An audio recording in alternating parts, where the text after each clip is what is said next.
Hello guys, welcome to our channel kids learning. Good morning. आज हम हिंदी की new कहानी करेंगे, कौवा और चिड़िया। जंगल में एक पेड़ पर चिड़िया का एक घोंसला था। एक नन्ही चिड़िया उसमें रहती थी। एक दिन कहीं से एक कौवा उड़ता हुआ आया और चिड़िया के घोंसले के पास आकर बैठ गया। उसने चिड़िया से प्रेम से बातें की और दोनों में मित्रता हो गई। उस दिन के बाद से कौवा रोज चिड़ियों से मिलने आने लगा। दोनों ढेर सारी बातें करते और एक दूसरे के साथ समय व्यतीत करते। कई बार वे भोजन की खोज में साथ साथ जाते।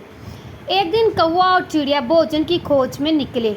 उड़ते उड़ते वह एक गांव में पहुंचे। वहां एक घर के आंगन में चटाई पर लाल मिर्चें सूख रही थी। जब कौवे की दृष्टि लाल मिर्च पर पड़ी तो वह चिड़िया से बोला, देखो देखो लाल मिर्च।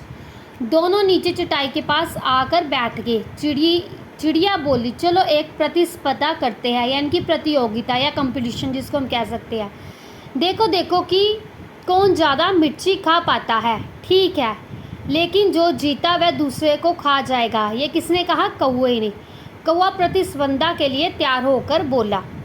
चिड़िया ने सोचा कि कौवा मजाक कर रहा है, इसलिए वह तैयार हो गई।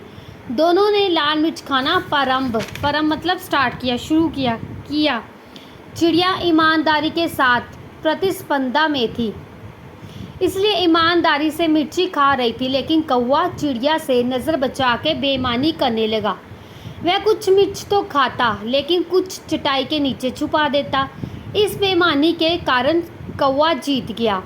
जीत की खुशी में वह चिल्लाया, मैं जीत गया, मैं जीत गया, अब मैं तुम्हें खा जाऊंगा।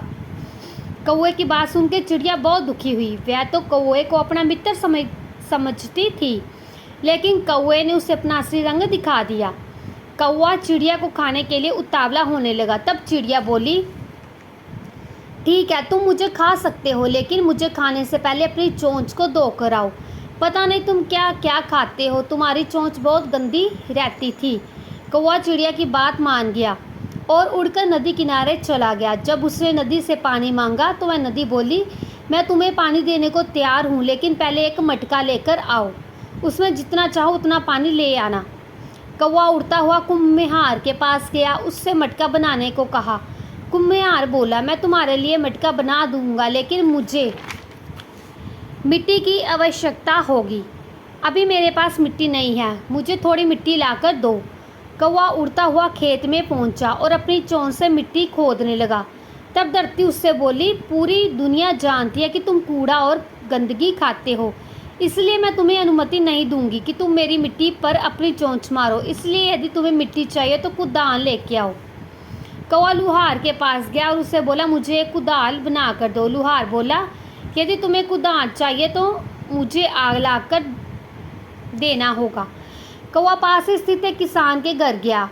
वहाँ किसान की पत्नी खाना बना रही थी। कौवा उससे बोला, मुझे आग चाहिए। किसान की पत्नी ने चूल्हे से जलती हुई एक लकड़ी निकालकर कौवे की चोंच पर रख दी। आग की लपेट उसके पंखों पर पहुँच गई और कुछ ही देर में कौवा जलकर भस्म हो गया। शिक्षा क्या? छल करने वाले अपने किए का फल आवश्यक भुगतना पड़ता है। ठीक है, यानी कि किसी के साथ छल नहीं करना चाहिए। वो तो उसका मित्र था, चिड़िया उसकी मित्र थी, फिर भी उसने उसके साथ छल किया था। छल से वो मिर्ची आधी खा रहा था तो आधी छोड़ी जा रहा था, इसलिए उसके छल का परिणाम उसको मिल गया और वो खुद ही अंत में जल के भस्म हो गया।